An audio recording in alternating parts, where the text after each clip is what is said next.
Dona Iracema chegou com uma mala simples na mão, chapéu de palha na cabeça e a traição ainda pesando no peito. Não foi um estranho que a feriu. Foram os próprios filhos, dois advogados que ela criou com esforço e amor, mas que um dia a colocaram para fora da própria casa. O sítio que ela comprou ficava no fim de uma estrada de terra esquecida. A casa estava velha, as paredes rachadas, o telhado quase cedendo.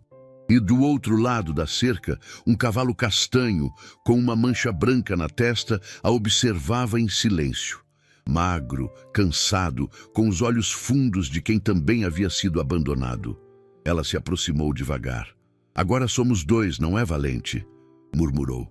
Na cidade, muita gente dizia que Dona Iracema tinha enlouquecido, que uma idosa, sozinha, expulsa pelos próprios filhos, não tinha nada a fazer no meio do mato tentando cuidar de uma terra que ninguém quis. Mas Dona Iracema sabia de uma coisa que ninguém mais sabia. Quando a humilhação desce fundo o suficiente no coração, ela pode virar combustível. E combustível, nas mãos certas, não destrói, constrói tudo aquilo que a dor tentou derrubar. Se essa história está mexendo com você, se inscreva no canal e deixe seu like para acompanhar cada detalhe do que acontece depois na vida dessa mulher. O sol ainda não havia nascido quando Dona Iracema acendeu o fogão.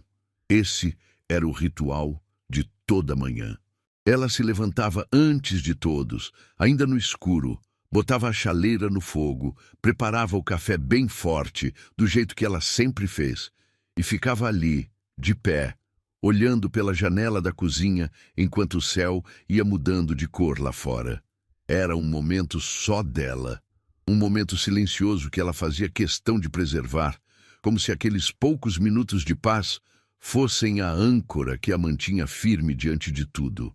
Dona Iracema era uma mulher de cabelos brancos, olhos castanhos e vivos, mãos calejadas pelo trabalho de anos e uma postura que ainda carregava dignidade, mesmo depois de tanto tempo carregando peso demais. Ela não era alta, mas havia algo na forma como ela se movia pela cozinha que fazia parecer que ela tomava conta do espaço inteiro. Uma presença, uma firmeza tranquila que vinha de dentro. A casa era modesta, mas Dona Iracema a tratava como se fosse um palácio, cada canto limpo, cada peça no lugar, as cortinas bordadas à mão que ela mesma costurou décadas atrás ainda enfeitavam as janelas, um pouco desbotadas pelo tempo, mas inteiras. A fotografia na parede da sala, um retrato antigo dela, com os dois filhos ainda crianças, sorria para quem entrasse, como uma promessa de felicidade que parecia ter durado para sempre. Mas as promessas, como Dona Iracema estava prestes a descobrir, às vezes são feitas para serem quebradas. Os filhos dela, Renato e Cássio, eram advogados. Renato, o mais velho, era sério, calculista, do tipo que pensava 10 vezes antes de falar e nunca desperdiçava palavras. Cássio era diferente, mais carismático, mais simpático na superfície, mas igualmente frio por dentro quando o assunto envolvia dinheiro. Os dois haviam estudado com bolsa, graças ao sacrifício da mãe, que lavou roupas, fez doces para vender, costurou para fora, trabalhou de sol a sol durante anos para garantir que os filhos chegassem à faculdade. Ela nunca pediu nada em troca. Nunca esperou gratidão com cobrança. Fez tudo por amor, porque era mãe, e ponto final. Mas o que ela não sabia era que, enquanto ela dormia, os filhos haviam construído um plano. Tudo começou com um papel. Semanas antes daquela manhã de café silencioso, Renato havia chegado em casa com uma pasta cheia de documentos. Disse que era burocracia, que precisava da assinatura dela em alguns formulários para regularizar, não sabia bem o quê, uma coisa de inventário do pai que havia falecido anos atrás. Questões legais que ela não entenderia mesmo. Ela assinou. Claro que assinou. Era o filho dela. Por que ela desconfiaria? O que Dona Iracema não leu, porque Renato apresentou as páginas uma por uma, tampando partes do texto com o braço, enquanto ela assinava, eram cláusulas de transferência de titularidade. A casa onde ela vivia, a casa que ela e o marido haviam construído tijolo por tijolo, havia sido registrada no nome dos dois juntos, e com a morte do marido passara automaticamente para ela. Só que os documentos que ela assinou naquele dia, sem entender, transferiam a posse legal para os nomes dos dois filhos. Ela havia assinado a própria casa para fora da sua vida, sem saber. A carta chegou numa manhã comum. Dona Iracema estava na cozinha, exatamente no seu ritual de sempre, quando ouviu o barulho do envelope caindo na entrada da porta. Ela foi buscar sem pressa, ainda com a caneca de café na mão. Leu o remetente. Era um escritório de advocacia que ela não conhecia. Abriu com calma. Levou alguns segundos para entender o que estava escrito. E então, o mundo parou. A carta comunicava formalmente que a propriedade havia sido transferida e que ela teria um prazo determinado para deixar o imóvel. Havia nomes e números e parágrafos inteiros de linguagem jurídica que ela não compreendia. Mas uma coisa estava muito clara. Os filhos queriam que ela saísse de casa. Ela ficou parada no meio da cozinha. A chaleira começou a chiar. Ela não se mexeu. Ficou ali, com a carta na mão, olhando para aquela folha de papel como se ela fosse uma coisa viva e perigosa. As palavras não faziam sentido. Não podiam fazer sentido. Era um erro. Precisava ser um erro. Ela ligou para Renato. Ele atendeu no terceiro toque, com a voz tranquila. Profissional demais. Fria demais. Mãe, a gente precisava tomar essa decisão. Que decisão, meu filho? Eu não entendi essa carta. Houve uma pausa curta do outro lado da linha. O tipo de pausa que quem está acostumado a lidar com situações difíceis usa para escolher as palavras certas. A casa foi avaliada.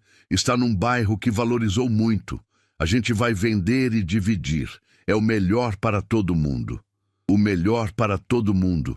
Ela repetiu devagar, como se estivesse aprendendo uma língua nova. A senhora ainda tem tempo para se organizar. Não precisa ser agora. Ela desligou sem responder. Ficou olhando para a fotografia na parede. Para os dois meninos de short e cabelo penteado que sorriam para a câmera. Para os olhos dela mesma, mais jovem, com um sorriso largo e os braços em volta dos dois. E pela primeira vez em muitos anos, Dona Iracema chorou. Não um choro de fraqueza. Era um choro de dor, de traição, de algo se partindo por dentro que ela sabia que nunca seria inteiramente recolado. Ela tentou conversar com Cássio. Mas Cássio foi ainda mais direto que o irmão, com aquele jeito suave de falar que escondia a dureza das palavras. Mãe, a senhora não tem como sustentar essa casa sozinha. A gente está fazendo isso por preocupação. A senhora vai ficar bem. Eu fico bem aqui onde sempre estive. Não é mais possível, mãe. Ela procurou uma advogada no bairro, uma mulher chamada doutora Fernanda, que atendia num escritório pequeno. Dora. Fernanda leu os documentos e ficou séria, muito séria. Disse que a situação era complicada, que os documentos assinados tinham força legal, que reverter aquilo seria um processo longo e custoso e que as chances não eram boas. Disse com cuidado, mas disse. Dona Iracema saiu do escritório com as pernas bambas. Ela não tinha dinheiro para uma batalha longa na justiça. E o prazo corria. As semanas seguintes foram as mais duras da vida dela. Ela ainda acordava cedo, ainda fazia o café, ainda olhava pela janela. Mas agora, aqueles momentos não traziam paz. Traziam apenas a consciência crescente de que cada amanhecer era um dia a menos que ela tinha naquela casa. Os vizinhos notaram, alguns foram conversar, oferecer ajuda. Outros cochichavam entre si. A história correu rápido, como histórias dolorosas sempre correm. Algumas pessoas ficaram indignadas. Outras sacudiram a cabeça com aquele comodismo de quem acha que tragédias alheias são inevitáveis. Mas Dona Iracema não queria pena. Ela queria uma saída. E foi numa tarde, enquanto folheava um caderno de anúncios que uma conhecida havia deixado na sua porta, que ela encontrou o anúncio. Poucas linhas. Letra pequena. Um sítio no interior, propriedade abandonada, vendida por um valor que ela reconheceu como baixíssimo. Um valor que, com o dinheiro que ela havia juntado ao longo de décadas, guardado numa caderneta que os filhos não sabiam que existia, ela poderia pagar. Ela recortou o anúncio, dobrou com cuidado, colocou no bolso do avental. Naquela noite, pela primeira vez em semanas, ela dormiu com alguma coisa parecida com esperança. Não era certeza, não era segurança, era apenas uma faísca. Mas às vezes é exatamente isso que basta para que uma mulher como Dona Iracema continue de pé. Dias depois, ela estava no ônibus com uma mala velha de couro nos pés, a bolsa no colo e o recorte de papel dobrado dentro do bolso. O ônibus subia uma estrada de terra que ia se abrindo entre árvores e campos. E quanto mais ela se distanciava da cidade, mais ela sentia que estava se aproximando de algo que ela ainda não sabia nomear. O sítio apareceu de longe. Uma casinha branca de telhado de barro, cercas de madeira velha, mato por todo lado e uma porteira que rangia ao vento como se estivesse reclamando de abandono. Ela desceu do ônibus. Ficou parada por um momento na estrada de terra, olhando para tudo aquilo, e então ouviu um som, um relincho baixo, quase cansado, vindo do curral ao lado da casa. Ela caminhou devagar até a cerca e olhou para dentro. Ali estava um cavalo castanho, mais magro do que devia ser, com os olhos grandes e meio apagados, que a olhou de volta com uma expressão que ela reconheceu imediatamente. Era a mesma expressão que ela havia visto no espelho nas últimas semanas. Cansaço, abandono. Mas ainda aqui. Ela encostou a mão na cerca e murmurou, quase para si mesma. Também te deixaram para trás, foi? O cavalo não se mexeu. Só ficou olhando. E Dona Iracema tomou uma decisão ali mesmo, naquele instante. Ela havia sido jogada fora como algo descartável, como alguém que já não servia mais. Mas ela ainda estava de pé, e aquele sítio, por mais destruído que parecesse, ainda estava de pé também. Eles iriam se reconstruir juntos. A primeira noite no sítio foi a mais longa da vida de Dona Iracema. Ela entrou na casinha com cuidado, empurrando a porta de madeira que rangia, como se protestasse contra a intrusão. O cheiro era de tempo parado, de umidade, de terra, de coisas esquecidas. As paredes internas estavam manchadas em alguns pontos. O teto tinha uma fissura fina que atravessava a sala de ponta a ponta, e o piso de cimento batido estava coberto de uma camada fina de poeira que levantava a cada passo que ela dava. A única janela da sala tinha o vidro rachado num canto e o vento entrava por ali, fazendo um assobio baixo e constante que enchia o silêncio de uma forma estranha. Ela pousou a mala no chão. Ficou parada no meio da sala, olhando para tudo aquilo. E então, devagar, ela foi até a parede, encostou as costas nela e deslizou até sentar no chão, com os joelhos dobrados e as mãos abertas sobre as coxas. Ficou assim por alguns minutos, apenas respirando, sentindo o peso do dia inteiro, da semana inteira, de meses inteiros, pousar sobre ela de uma vez só. A dor veio com força.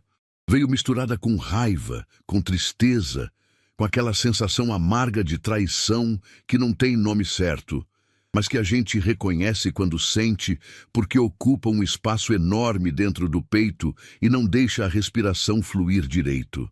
Ela pensou nos filhos. Pensou na fotografia que havia deixado na parede da casa, que já não era mais dela. Pensou em tudo o que havia dado, em tudo o que havia guardado, em tudo o que havia engolido em silêncio ao longo de tantos anos, achando que estava construindo algo sólido, algo que ficaria. Mas não ficou. Ela ficou. E por enquanto, era isso. Depois de alguns minutos, ela se levantou. Não porque havia parado de doer, mas porque ficar sentada no chão de uma casa abandonada não ia adiantar nada. E Dona Iracema era, antes de qualquer coisa, uma mulher de ação. Ela abriu a mala e tirou de dentro um lençol dobrado, uma toalha, um sabonete e uma vela. Sempre havia levado uma vela na bolsa desde que era jovem. Velha mania do interior. A eletricidade da casa estava cortada e ela sabia disso desde o anúncio, mas havia negociado com o vendedor para que a ligação fosse refeita em breve. Por enquanto, a vela serviria. Ela acendeu a chama, colocou sobre uma caixinha de madeira que encontrou num canto e foi explorando os cômodos com aquela luz fraca e tremida. A cozinha tinha um fogão a lenha velho, mas intacto. Um tanque de pedra, uma prateleira de madeira na parede. O quarto tinha apenas uma estrutura de cama sem colchão, e ela improvisou com o lençol dobrado sobre a madeira. O banheiro era externo, uma casinha pequena nos fundos, simples, mas funcional. Dava para viver. Não era confortável, mas dava. Ela voltou para fora com a vela na mão e foi até a cerca do curral. O cavalo estava exatamente onde ela o havia deixado, parado no mesmo lugar, com a cabeça levemente baixada. Ela ficou olhando para ele por um momento. À luz da vela, a magreza do animal ficava ainda mais evidente. As costelas marcadas, o pelo sem brilho, as patas que sustentavam o peso do corpo, como se o esforço fosse enorme. "Você não comeu nada hoje?" ela perguntou baixinho. O cavalo ergueu a cabeça e a olhou.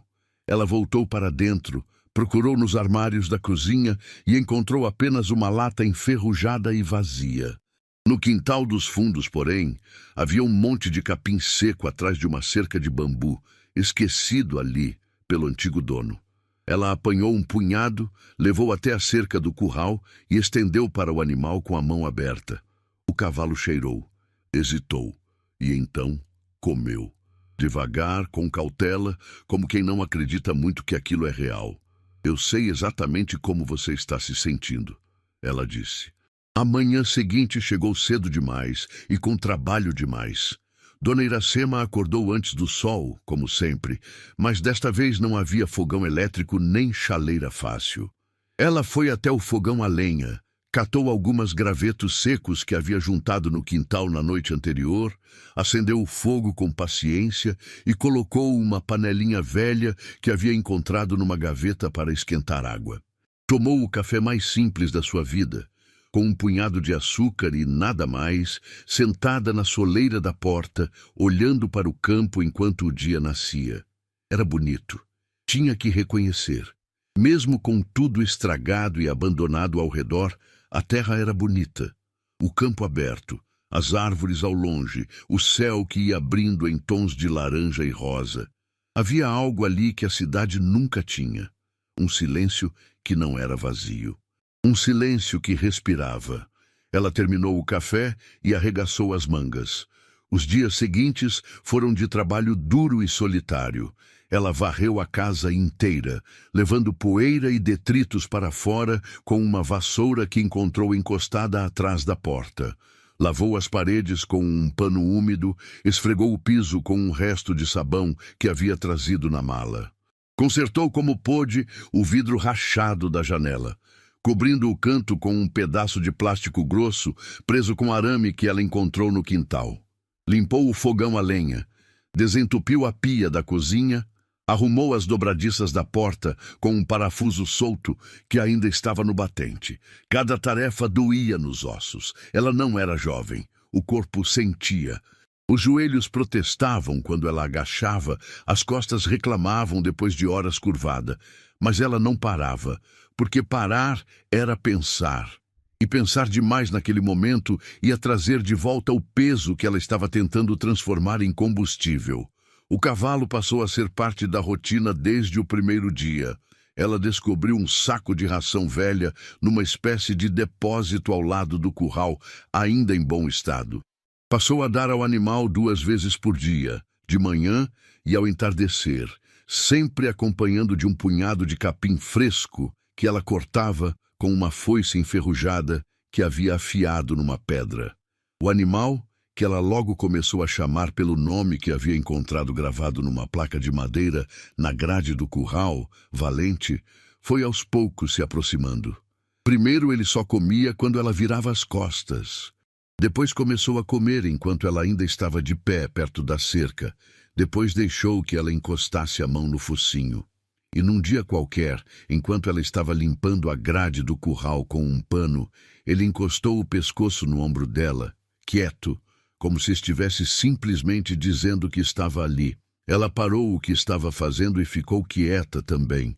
Por um instante, nenhum dos dois se mexeu. Valente, ela murmurou. Esse nome te caiu bem. Foi numa tarde que ela encontrou o caderno. Ela estava limpando o quarto fundo da casa, que devia ter servido de depósito para o antigo dono, quando atrás de uma prateleira de madeira que ela tentou mover e que saiu junto com um pedaço da parede, encontrou um espaço escondido. E lá dentro, envolto num pedaço de pano encerado que o havia protegido da umidade, havia um caderno de capa dura, desgastado nas bordas, com o nome escrito na frente com caneta preta, firme e caprichada. Seu Norberto. Ela ficou olhando para aquele nome por um longo momento. O vendedor havia lhe contado rapidamente que o sítio pertencera a um senhor chamado Norberto, que havia falecido sem deixar herdeiros diretos e cuja propriedade havia ficado em nome de um primo distante que morava longe e nunca havia se interessado pelo lugar, vendendo assim que encontrou quem pagasse. Ela não havia pensado muito nisso na época.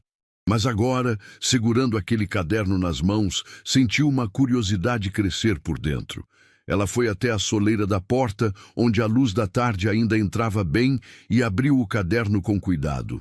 A letra era firme, inclinada para a direita, a de alguém que havia aprendido a escrever numa época em que se ensinava com rigor. As páginas estavam cheias de anotações. Datas de plantio, tipos de solo, medidas de distância entre as árvores frutíferas, receitas de remédio caseiro para o gado, observações sobre o tempo, sobre as chuvas, sobre os ventos que vinham do norte. Havia croquis desenhados à mão, mapas rudimentares da propriedade, com marcações de onde ficava cada coisa. E numa das páginas, marcada com um pedaço de fita dobrada que estava ali havia muito tempo, havia uma anotação diferente das outras. A letra estava um pouco diferente, mais trêmula, como de alguém que havia escrito com esforço.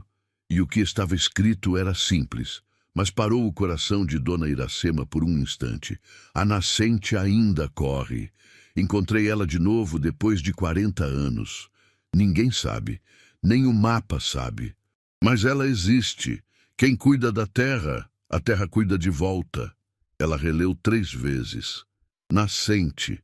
Uma nascente escondida na propriedade. Ela olhou para o campo à frente, para aquela terra seca e cansada que ela havia comprado por quase nada.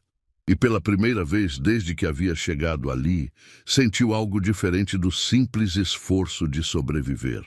Sentiu curiosidade, sentiu possibilidade. Fechou o caderno com cuidado e o guardou dentro da sua mala, junto com as coisas mais importantes que ela havia trazido. Mas nem tudo naqueles primeiros tempos foi silencioso e solitário. A cidade mais próxima ficava a poucos quilômetros do sítio, e Dona Iracema precisava ir até lá de tempos em tempos para comprar mantimentos. Foi numa dessas idas que ela sentiu, pela primeira vez, o peso do julgamento alheio. O mercadinho da cidade se chamava Armazém Boa Vista, um estabelecimento antigo e pequeno, onde todo mundo se conhecia e onde as novidades corriam mais rápido do que o vento.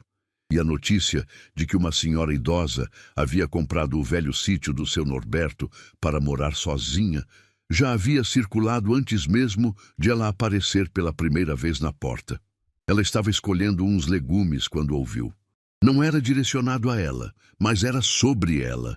2 mulheres conversavam perto da prateleira de farinhas, com aquela voz de quem faz questão de que o outro ouça. É aquela que comprou o sítio velho. Dizem que a família dela se desfez e ela não teve para onde ir. Coitada! Com essa idade, ir morar num sítio abandonado desse jeito. Devia ter ido para casa de algum parente. Dizem que não tem parente que quis ficar com ela. Dona Iracema continuou escolhendo os legumes. A mão não tremeu. O rosto não mudou. Mas por dentro, aquelas palavras arderam. Não porque fossem completamente mentira, mas porque eram ditas com aquela mistura de pena e julgamento que dói mais do que a crueldade direta. Porque pena sem respeito é uma forma sutil de dizer que a pessoa não vale mais nada. Ela pagou suas compras, agradeceu ao rapaz do caixa e saiu sem pressa. Só quando estava na estrada de volta, com as sacolas pesando nos braços e o sol batendo forte na cabeça, ela parou por um instante no meio do caminho e respirou fundo. Eu não vim aqui para ser coitada de ninguém, ela disse em voz alta para ninguém, e retomou o passo. A primeira vitória veio de um lugar inesperado. Ela havia passado vários dias tentando descobrir de onde vinha a nascente que seu Norberto havia mencionado no caderno.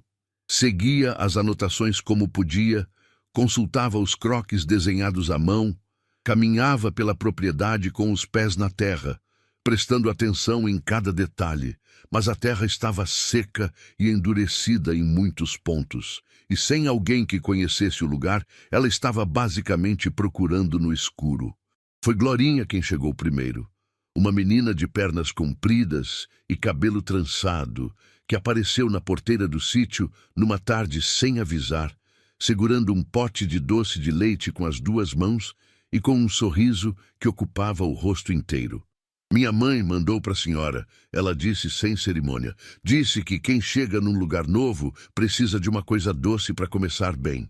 Dona Iracema ficou olhando para aquela menina por um segundo e então sorriu, pela primeira vez em muito tempo, um sorriso que veio de verdade. Entre, menina. Vou fazer um café. Glorinha entrou como se já conhecesse o lugar. Olhou para tudo com os olhos grandes e curiosos. Perguntou sobre Valente, perguntou sobre a casa, perguntou de onde Dona Iracema havia vindo e por que havia escolhido aquele sítio de todos os sítios do mundo. Dona Iracema respondeu o que pôde, com a versão simplificada que ela havia decidido contar para estranhos. Que havia querido mudar de vida, que sempre gostou do campo, que estava recomeçando. Recomeçando com quantos anos? Glorinha perguntou, sem nenhuma malícia, com a franqueza pura das crianças. Com os anos que Deus me deu, Dona Iracema respondeu e serviu o café. Foi Glorinha quem, na conversa que se seguiu, mencionou de passagem o pai dela, seu Lindolfo, dizendo que ele havia trabalhado no sítio tempos atrás, quando seu Norberto ainda estava vivo, e que havia cuidado de Valente antes do lugar ser fechado. Dona Iracema pousou a caneca devagar. Seu pai conhece essa terra? Glorinha assentiu com entusiasmo. Meu pai conhece cada pedaço. E ali, naquele momento simples, com o cheiro de café no ar e uma menina de sorriso largo sentada à sua mesa, Dona Iracema sentiu que o chão abaixo dos seus pés começava, muito lentamente, a ficar um pouco mais firme. Ela não estava completamente sozinha. E a terra, como seu Norberto havia escrito no caderno com letra trêmula e sábia, ainda tinha segredos esperando para ser descobertos. Se você está gostando dessa linda história emocionante, comente justiça aqui embaixo. Vamos continuar. Seu Lindolfo apareceu no sítio 2 dias depois da visita de Glorinha. Chegou a pé, pela estrada de terra, com um chapéu de palha na cabeça e uma enxada apoiada no ombro, como quem está indo trabalhar e não precisa de convite para isso. Era um homem de estatura média, ombros largos, pele curtida pelo sol de anos ao ar livre, com aquelas mãos grandes e ásperas que só quem trabalha com a terra desenvolve com o tempo. Ele tinha um jeito quieto de se mover, sem pressa, sem afobação, como se soubesse exatamente onde estava pisando e por quê. Dona Iracema estava no quintal, tentando limpar um trecho do terreno com a foice enferrujada, quando ouviu a porteira abrir. Ela se endireitou, colocou a mão na testa para proteger os olhos do sol e ficou olhando para aquele homem que caminhava em direção a ela, com o chapéu levemente inclinado, numa espécie de cumprimento silencioso. "Bom dia, dona", ele disse, parando a alguns passos. "Sou Lindolfo, pai da Glorinha. Ela me contou que a senhora está aqui sozinha, tentando colocar esse lugar de pé." "Estou tentando", ela confirmou, sem falsa modéstia. Ele olhou ao redor com aqueles olhos de quem sabe ler a terra. Varreu o terreno devagar, notando cada detalhe, cada ponto de erosão, cada trecho de mato crescido, cada parte da cerca que havia cedido. Ficou assim por alguns segundos, em silêncio, como quem está fazendo um diagnóstico. "Esse lugar era bom", ele disse por fim. "Ainda é, por baixo de tudo isso. A terra aqui é forte. Só precisa de atenção." "Então a gente se entende", Dona Iracema respondeu. "Porque eu também só preciso de atenção." Ele a olhou por um segundo, e então deu uma risada baixa, genuína, que saiu do peito sem esforço. "Glorinha disse que a senhora era diferente", ele falou. "E ela tem razão", Dona Iracema confirmou, e voltou a trabalhar com a foice. Ele ficou. Não foi preciso nem pedir. Ele simplesmente pousou a enxada no ombro, escolheu um trecho do terreno e começou. Trabalharam lado a lado até o sol começar a baixar, quase sem conversar, mas sem o silêncio pesar. Era um daqueles silêncios confortáveis que só existem entre pessoas que entendem que o trabalho fala mais alto que as palavras. Quando pararam para descansar, sentados na soleira da casa com um copo d'água cada um, foi que a conversa realmente começou. Seu Lindolfo contou sobre o tempo em que havia trabalhado com seu Norberto. Disse que o homem era trabalhador, honesto, um pouco fechado, mas com um conhecimento profundo sobre aquela terra que ele havia herdado de família. Disse que havia aprendido muito ali, que quando seu Norberto adoeceu e o sítio começou a declinar, foi uma tristeza grande ver aquele lugar ir se fechando aos poucos. "E Valente?", Dona Iracema perguntou. O rosto de seu Lindolfo mudou, uma expressão que estava entre a saudade e a culpa. Valente era o orgulho do seu Norberto. Aquele cavalo era tratado como se fosse da família. Quando o lugar fechou, o primo do seu Norberto não quis saber do animal. Eu tentei levá-lo para casa, mas não tinha espaço nem condição naquele momento. Fiquei sabendo que ele ficou aqui, mas quando fui ver, o portão estava trancado e eu não tinha como entrar." Ele parou. Olhou para o curral onde Valente pastava devagar. "Fico devendo a esse bicho. Ele está melhorando", Dona Iracema disse. "Todo dia um pouco mais." Seu Lindolfo assentiu, devagar. "Igual ao sítio vai melhorar, com o tempo e com cuidado." Foi seu Lindolfo quem tornou possível o que aconteceu a seguir. Na manhã seguinte, ele voltou com Glorinha, que chegou pulando e falando sem parar desde a porteira, e os três foram caminhar pela propriedade com o caderno de seu Norberto aberto na mão de Dona Iracema. Ela havia contado a ele sobre o caderno na tarde anterior, e seus olhos haviam acendido de um jeito específico quando ela mencionou a anotação sobre a nascente. "Eu sabia que tinha água nessa terra", ele disse imediatamente. Seu Norberto sempre falava nisso, mas ele nunca me mostrou onde. Guardava como segredo, sabe como é, homem do interior, essas coisas. Eles caminharam pela propriedade durante boa parte da manhã, com seu Lindolfo interpretando os croques do caderno e Glorinha correndo à frente, feliz em ser útil. A menina tinha um faro curioso para tudo e uma disposição que fazia o trabalho parecer brincadeira. Ela foi a primeira a perceber. "Aqui, Dona Iracema!" Ela chamou de longe, a voz aguda cortando o silêncio do campo. Elas estavam num trecho mais baixo da propriedade, perto de um aglomerado de árvores mais antigas e frondosas que seu Lindolfo havia identificado como ponto de referência no croquis. Glorinha havia enfiado o pé sem querer num ponto do chão onde a terra era mais escura, mais macia, diferente do restante seco ao redor. Seu Lindolfo se ajoelhou e afundou os dedos naquele trecho de chão. Ficou sentindo a umidade por um momento, com os olhos fechados, concentrado. Quando abriu os olhos, havia algo diferente no rosto dele. uma satisfação serena. Tá aqui, ele disse, bem abaixo. Precisa limpar a vegetação ao redor e cavar com cuidado, mas tá aqui. Dona Iracema olhou para aquele trecho de terra úmida e sentiu o coração bater diferente.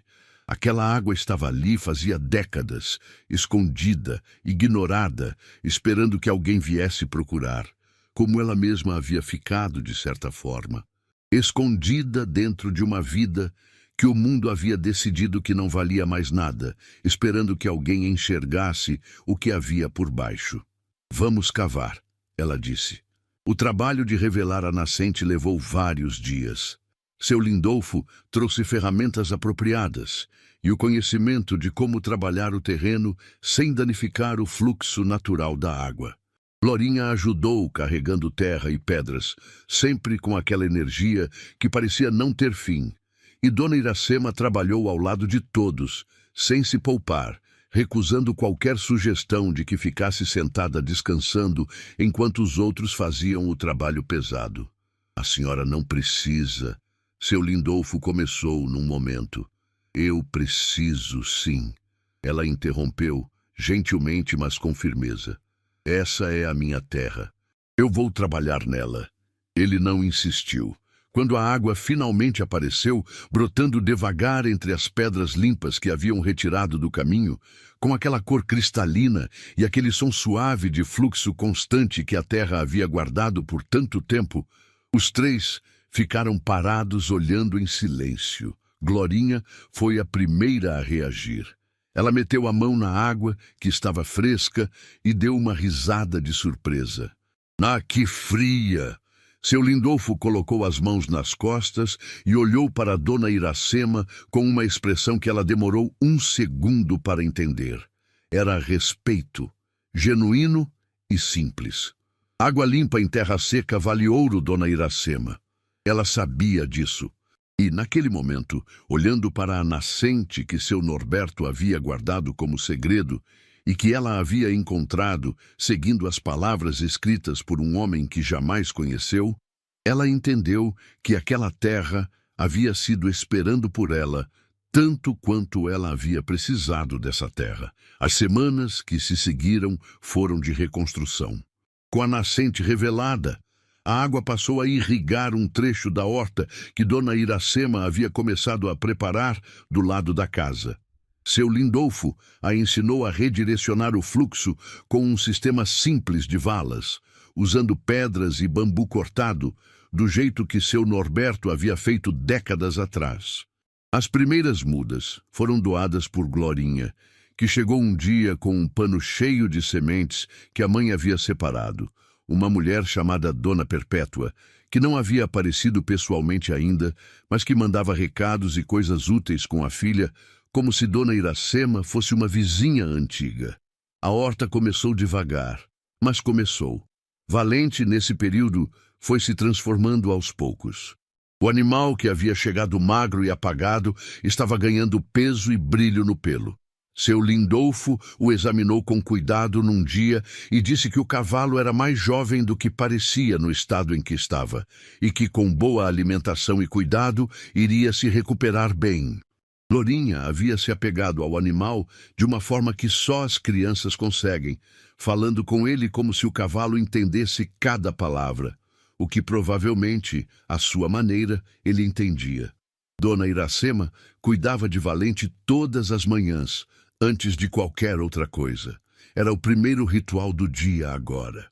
Ela levava a ração, colocava o capim fresco, escovava o pelo do animal com uma escova velha que seu Lindolfo havia trazido e ficava ali por alguns minutos conversando com ele baixinho. Não era loucura, era conexão. Era o tipo de presença silenciosa que só os animais oferecem sem cobrar nada em troca. Mas a cidade ainda falava. Numa das idas ao armazém Boa Vista, Dona Iracema ouviu novamente comentários que cortavam mais do que a foice enferrujada do quintal. Desta vez, o homem que falava era o dono de uma fazenda vizinha, um sujeito chamado seu Adelmo, que tinha o hábito de ficar encostado no balcão do armazém toda a tarde, como se a vida não tivesse mais nada de interessante a oferecer além do movimento alheio. Era um homem de barriga proeminente, voz alta e aquele jeito de quem está acostumado a que as pessoas ouçam o que ele tem a dizer sem questionar. Aquela velha do sítio do Norberto, ele disse para quem quisesse ouvir, enquanto Dona Iracema escolhia um pacote de sal do outro lado do balcão. Já viram ela tentando trabalhar aquela terra? Fico com pena. Mulher de idade sozinha num sítio abandonado. Com que força, meu Deus! Daqui a pouco vai precisar de socorro e não vai ter ninguém perto. Houve risadinhas. O rapaz do caixa, um jovem chamado Tobias, olhou para Dona Iracema com um olhar desconfortável, como se não soubesse se deveria dizer alguma coisa.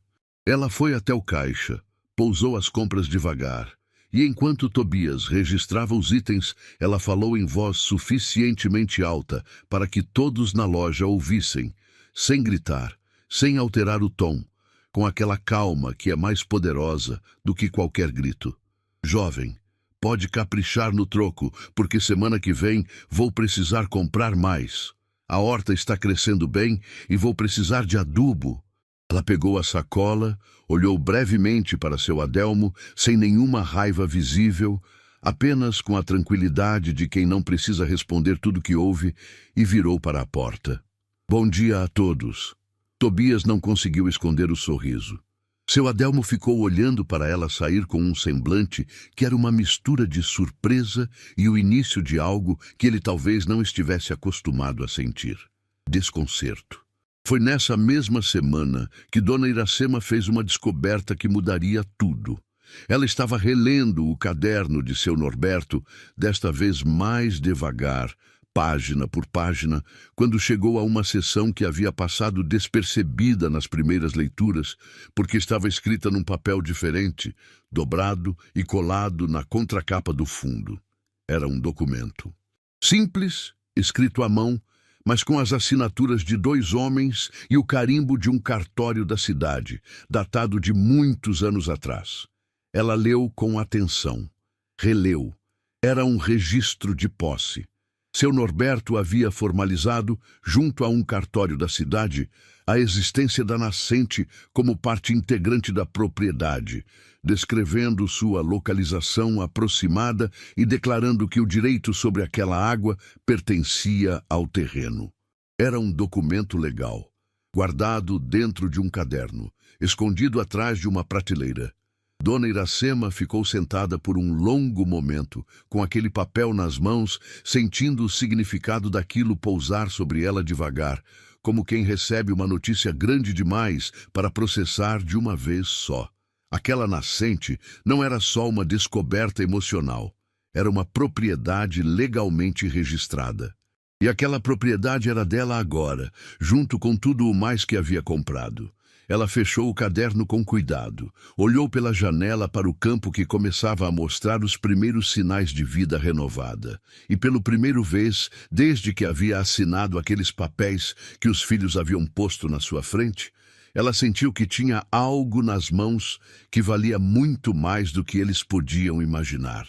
Valente relinchava lá fora, forte, mais forte do que nas primeiras semanas, e Dona Iracema sorriu. Não o sorriso resignado de quem sobrevive, o sorriso quieto de quem está começando a vencer. A notícia chegou numa manhã comum, como as piores notícias sempre chegam. Dona Iracema estava na horta, ajoelhada na terra, com as mãos dentro do canteiro de temperos que havia plantado semanas antes e que agora mostrava folhas verdes e firmes, brotando com uma vitalidade que enchia o coração. Ela estava tão concentrada no trabalho, tão dentro daquele silêncio bom da manhã, com cheiro de terra molhada e o som de Valente pastando ao fundo, que quase não ouviu a porteira abrir. Foi Glorinha quem chegou correndo, o que por si só não era incomum. Mas o rosto da menina desta vez não trazia o sorriso habitual. Trazia uma expressão séria, deslocada naquele rosto jovem, como uma roupa que não era do tamanho certo. Dona Iracema, Ela chamou ainda antes de chegar perto. Meu pai mandou avisar. Tem 2 homens na cidade perguntando sobre o sítio. Perguntando sobre a senhora. Dona Iracema se levantou devagar, limpando a terra das mãos no avental. Que tipo de homens? De terno, Glorinha disse, como se isso explicasse tudo. E explicava. Dona Iracema ficou parada por um momento, olhando para o horizonte. O sol já estava alto. As folhas da horta reluziam. Valente estava no curral, com o pelo agora visivelmente mais brilhante, a postura mais firme do que nas primeiras semanas. Tudo ao redor dela estava crescendo, se recuperando, ganhando força. E justamente agora. Obrigada, Glorinha, ela disse, com uma calma que a menina claramente não esperava. Vai dizer para o seu pai que eu já sei. Eles apareceram 2 dias depois. Dona Iracema os viu chegando pela estrada de terra antes mesmo de eles chegarem à porteira. 2 homens num carro que parecia completamente fora de lugar naquela estrada de chão batido. Um veículo escuro e caro que levantava poeira e andava devagar, como se o motorista tivesse medo de estragar os pneus. Ela reconheceu a placa. Era da cidade grande. Reconheceu também, com um nó no estômago que ela não permitiu que chegasse à garganta, a silhueta do motorista, Renato, e ao lado dele, Cássio. Ela estava na soleira da porta quando o carro parou do lado de fora da porteira. Os 2 desceram com aquele jeito de quem está acostumado a entrar em lugares como se fossem donos. Ternos escuros, pastas de couro, óculos de sol que Renato tirou devagar ao ver a mãe parada na porta, como se estivesse se preparando para uma negociação e não para um encontro com a mulher que o havia criado. Cássio sorriu. Aquele sorriso que Dona Iracema havia aprendido a não confiar. Mãe, ele disse, com uma cordialidade que soava ensaiada. Que lugar afastado. A senhora está bem? Ela não respondeu à pergunta. Em vez disso, deu um passo para o lado, sinalizando a porta aberta. Entrem! Os 2 entraram na casinha que ela havia limpado, consertado e transformado em lar com as próprias mãos. Olharam ao redor, com aquela discrição calculada de quem está avaliando um imóvel e tentando não deixar isso muito óbvio. Renato notou as cortinas novas que ela havia costurado com um retalho que Dona Perpétua havia mandado com Glorinha. Cássio olhou pela janela para a horta, para o curral onde Valente pastava, para a nascente que agora tinha uma borda de pedras arrumadas ao redor como moldura. Olha só, Cássio disse ainda com o sorriso. A senhora fez um bom trabalho aqui. Eu sei. Ela respondeu, e foi até o fogão para colocar a chaleira. Não porque queria oferecer café aos filhos, mas porque precisava de algo para fazer com as mãos, enquanto ouvia o que eles tinham a dizer. Renato foi direto ao ponto. Era sempre assim com ele. Mãe, a gente ficou sabendo sobre a propriedade, sobre a nascente. Ela não se virou. Como ficaram sabendo? Houve uma pausa.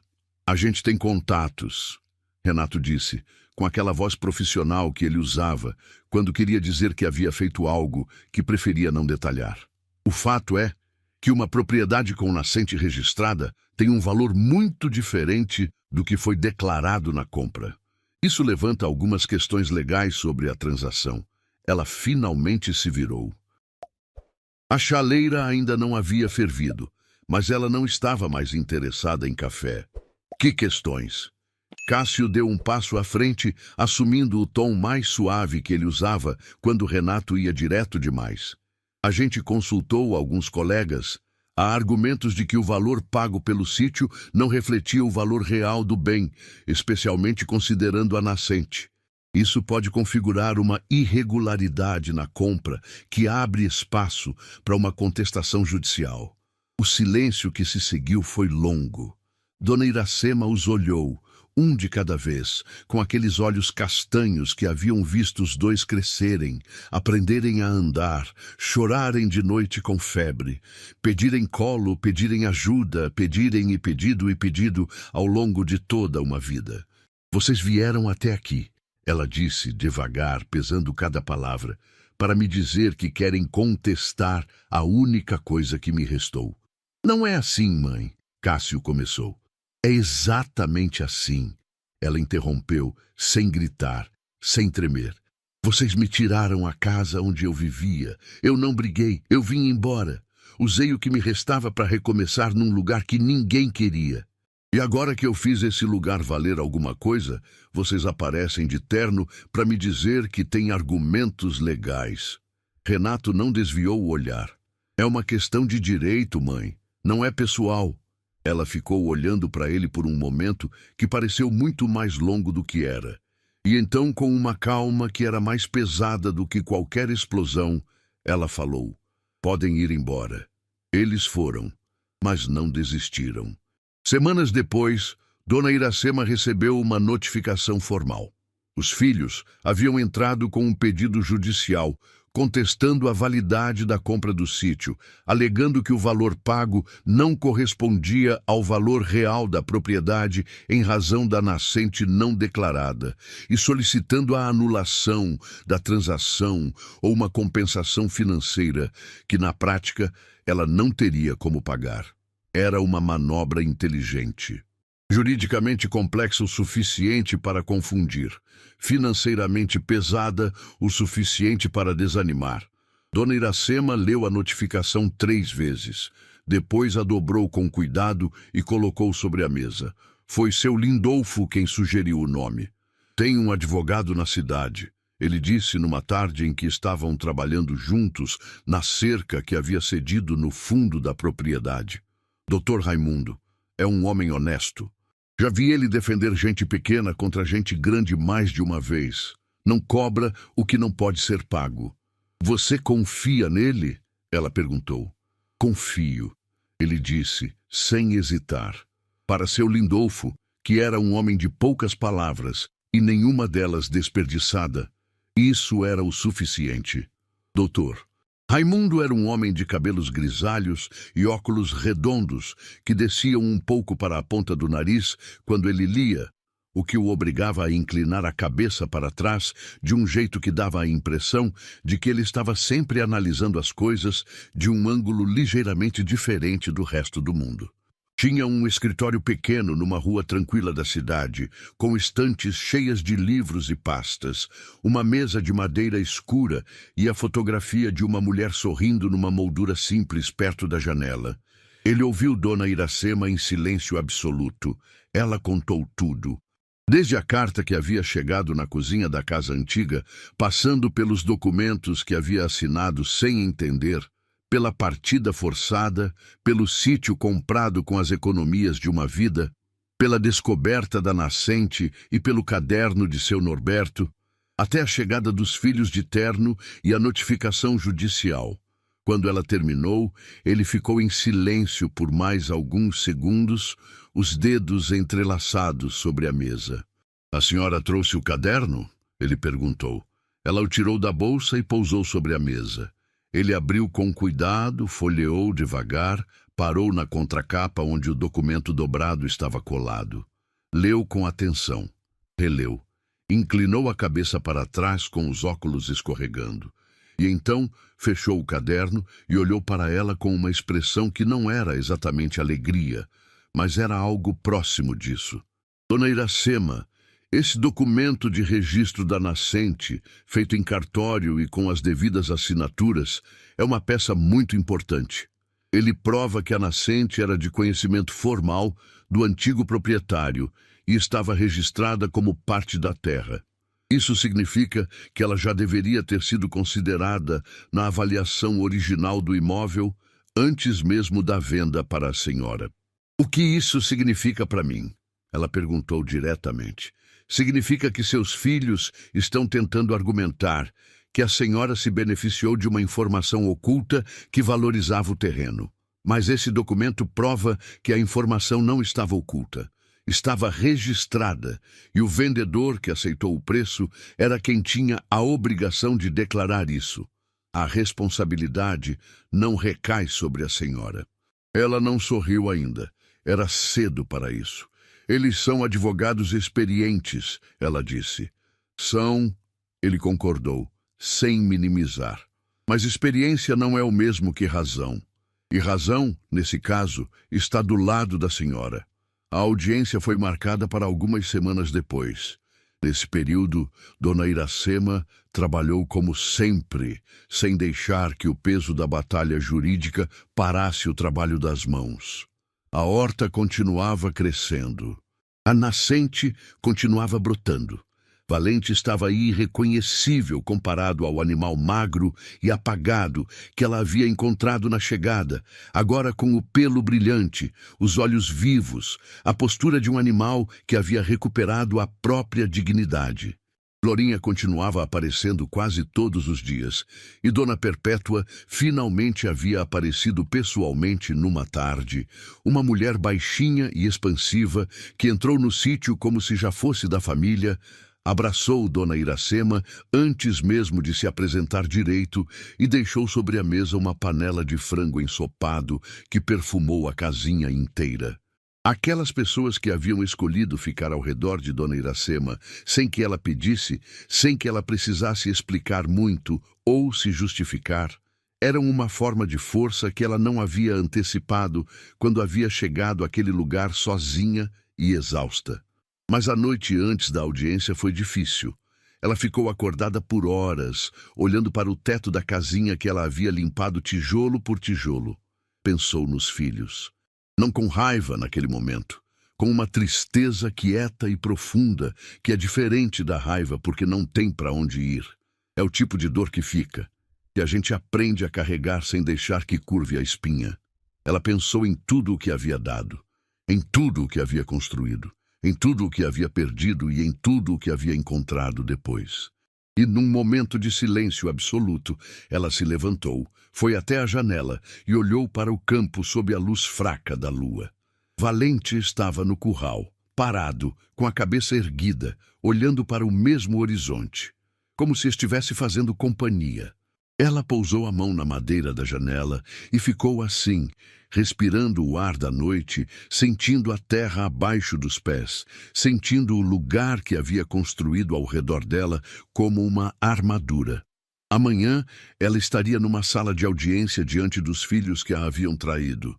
Mas hoje à noite ela estava aqui, de pé, inteira, na terra que era dela. E isso, por agora, era tudo o que precisava ser. A sala de audiência era pequena, com paredes de reboco claro e aquele silêncio formal dos lugares onde as palavras têm peso legal. O juiz, um homem de meia-idade chamado Dr. Heráclito, tinha um semblante sério e atento, do tipo que houve antes de concluir. O que Dr. Raimundo havia considerado uma boa notícia quando soube quem conduziria o caso. Renato e Cássio estavam do outro lado, de terno como sempre, com uma pasta cada um, com aquela postura de quem ocupa o espaço, com a confiança de quem está acostumado a ganhar. Renato olhou para a mãe quando ela entrou e não desviou o olhar, mas também não disse nada. Cássio olhou para a mesa. Dona Iracema sentou ao lado de Dr. Raimundo com as mãos no colo e a coluna ereta. Os argumentos dos filhos foram apresentados com a competência que dois advogados experientes naturalmente têm. Eles construíram a narrativa de que o valor pago pelo sítio não correspondia ao valor real, que havia uma assimetria de informação na transação e que isso configurava fundamento para a revisão judicial. Falaram com fluência, com referências técnicas, com aquela segurança de quem domina a linguagem do ambiente. O juiz Dr. Heráclito ouviu tudo sem interromper. Depois foi a vez de Dr. Raimundo.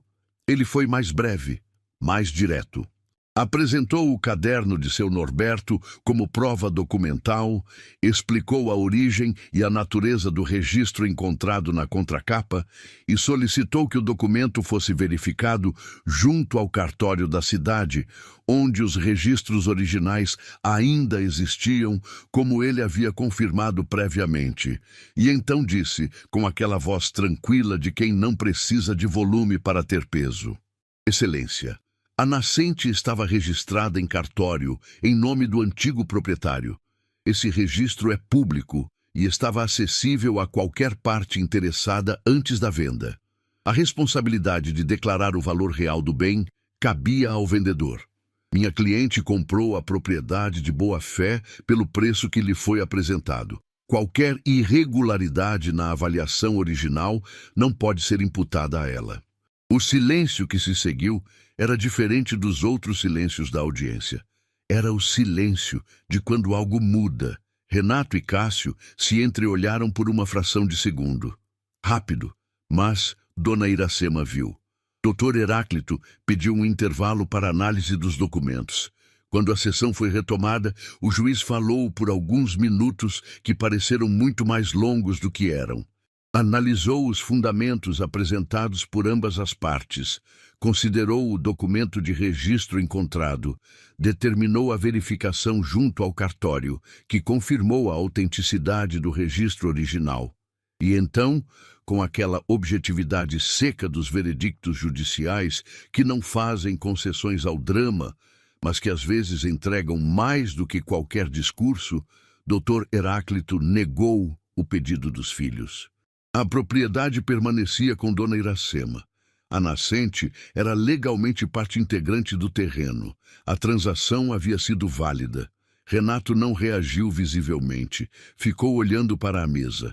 Cássio fechou a pasta devagar. Dona Iracema ficou sentada, com as mãos no colo, respirando. Dr. Raimundo se inclinou levemente na direção dela. Ganhamos, Dona Iracema. Ela assentiu uma vez, devagar. Não havia euforia. Não havia triunfo exibido. Havia apenas aquela sensação profunda e silenciosa de quando a justiça chega não como um trovão, mas como a chuva depois de uma seca longa. Devagar, certa, necessária. Ela olhou para os filhos pela última vez antes de se levantar. Renato finalmente ergueu os olhos e a encarou. E por um instante, naquele olhar, Dona Iracema viu algo que não via fazia muito tempo. Não era arrependimento. Era difícil saber o que era, mas era algo humano naquele rosto que havia se tornado tão calculista. Ela não disse nada. Apenas se levantou, agradeceu a Dr. Raimundo com um aperto de mão firme e caminhou em direção à porta da sala de audiência com a mesma postura de sempre. Coluna ereta, passos seguros, como uma mulher que sabe exatamente onde está pisando. Ela voltou ao sítio no mesmo dia da audiência. O ônibus a deixou na estrada de terra como sempre, e ela fez o mesmo trajeto de sempre, com a bolsa no braço e os sapatos levantando uma fina poeira vermelha a cada passo. Mas desta vez o caminho parecia diferente. Não havia mudado nada de concreto. As árvores eram as mesmas, a estrada era a mesma, o céu da tarde tinha as mesmas cores de sempre. Mas havia algo diferente na forma como ela caminhava. Uma leveza que não estava lá na ida.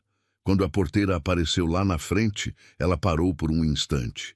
Olhou para tudo aquilo que havia encontrado destruído e havia reconstruído com as próprias mãos, com os joelhos doendo e as costas reclamando, e o coração ainda partido, mas teimosamente batendo. A casinha branca, com as cortinas que ela havia costurado. A horta verde e cheia do lado direito. A borda de pedras ao redor da nascente, que captava o último reflexo do sol da tarde. E Valente, que havia percebido a chegada dela, antes mesmo de ela abrir a porteira, relinchando do curral com aquela voz forte e clara que nas primeiras semanas ele mal conseguia emitir. Ela abriu a porteira. E Valente foi até a cerca na direção dela, com aquelas passadas largas e firmes de um animal que havia recuperado tudo o que havia perdido. Dona Iracema encostou a testa no pescoço do cavalo e ficou ali por um momento de olhos fechados, sentindo o calor e o cheiro e a presença daquele animal que havia encontrado tão destruído quanto ela e que havia se reconstruído ao mesmo tempo que ela, como se os dois tivessem feito um acordo silencioso no primeiro dia, sem precisar de palavras. A gente conseguiu, Valente, ela murmurou. O cavalo ficou quieto, como se entendesse. A notícia da vitória judicial correu pela cidade antes mesmo que ela pudesse contar para alguém. Dr. Raimundo havia comentado com discrição, e seu Lindolfo havia ficado sabendo pelo homem do cartório que havia sido acionado para confirmar os documentos e que conhecia meio mundo naquela cidade pequena.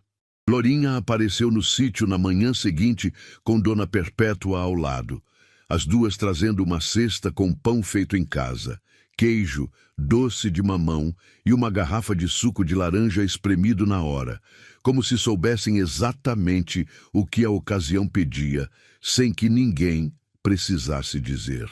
Seu Lindolfo chegou pouco depois, com o chapéu na mão desta vez, numa formalidade discreta, que era a maneira dele de demonstrar respeito por algo grande.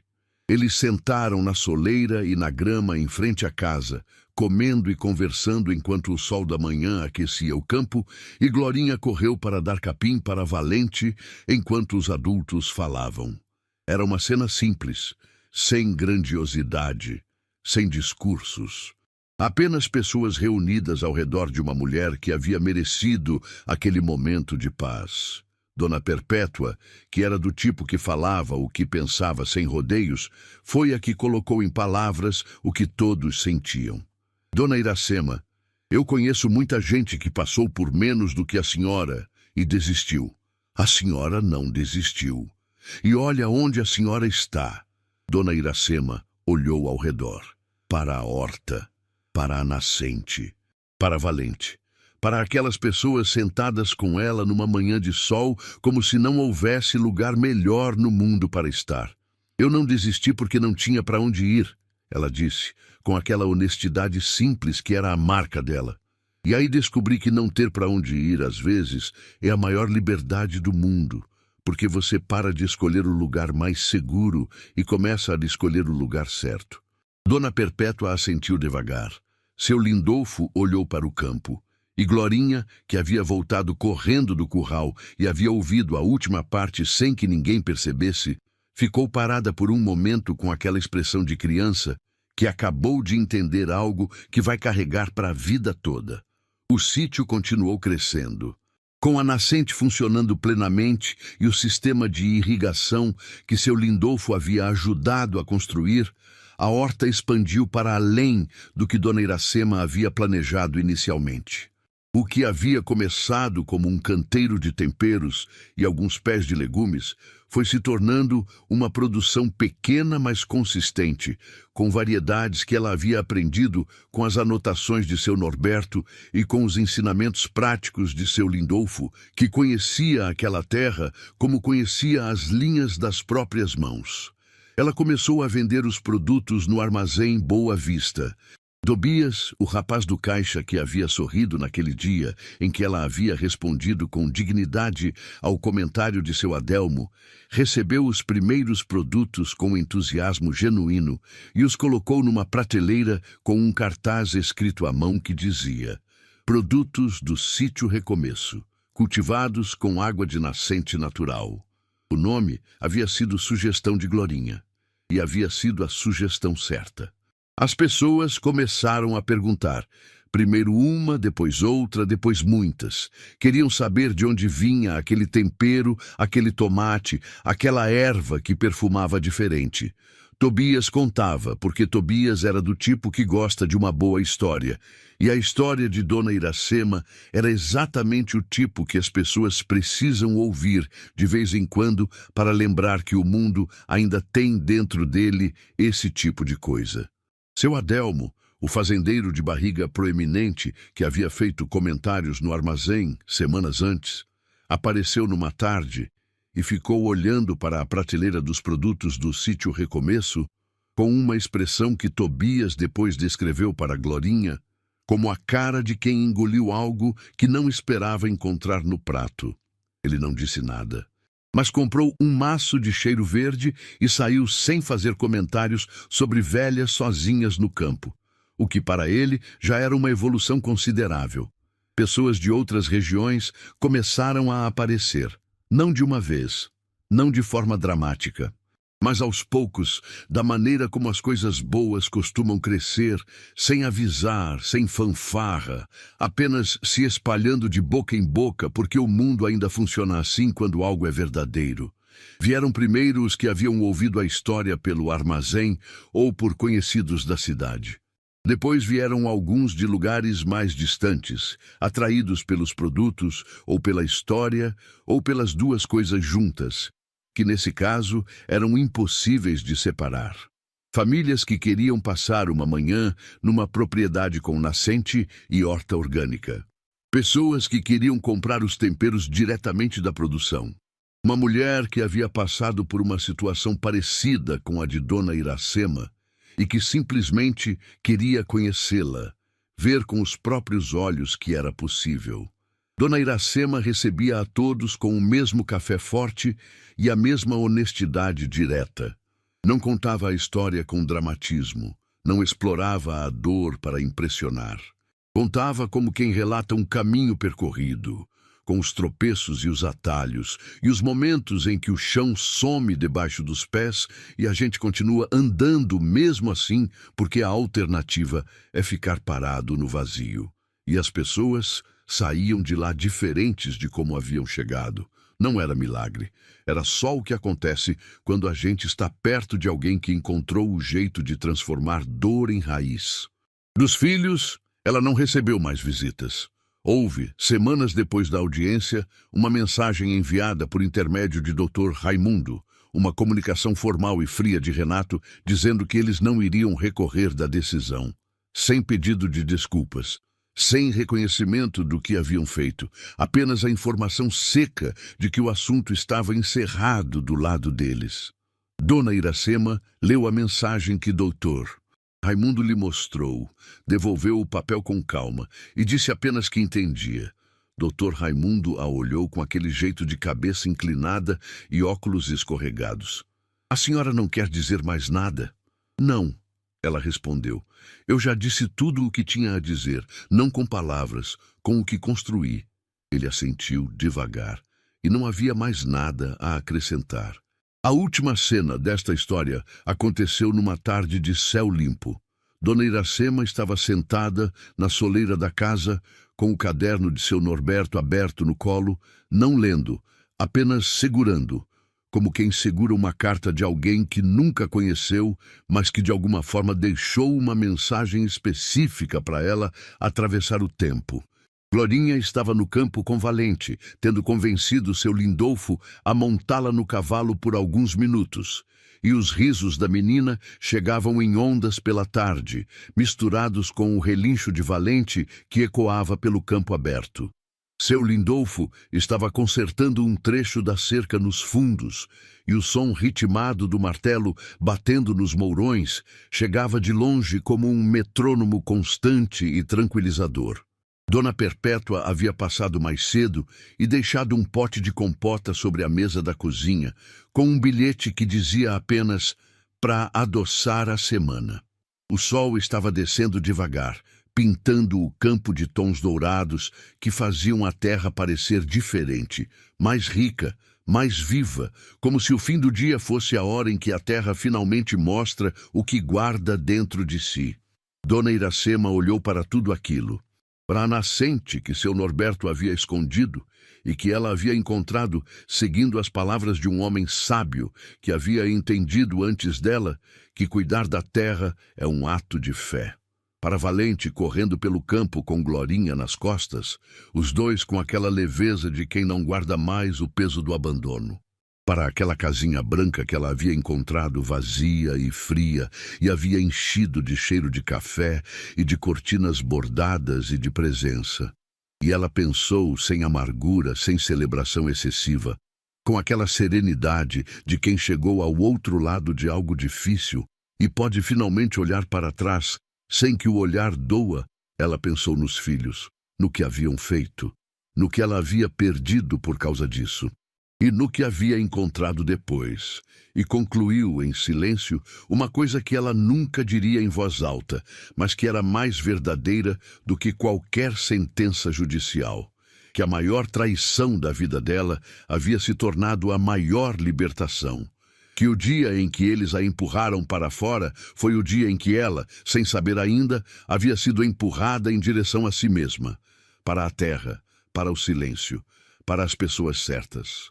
Para Valente, para o caderno de um homem que ela nunca conheceu, mas que havia deixado a nascente, esperando por alguém que soubesse o que fazer com ela.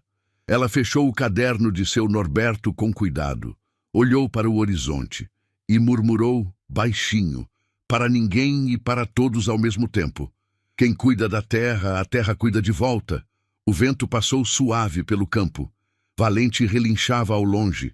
E Dona Iracema ficou ali, inteira, de pé, na terra que era dela, como sempre havia sido, como sempre seria. Comente se você gostou e se inscreva no canal para não perder mais lindas histórias como esta, pessoal. Que Deus te abençoe.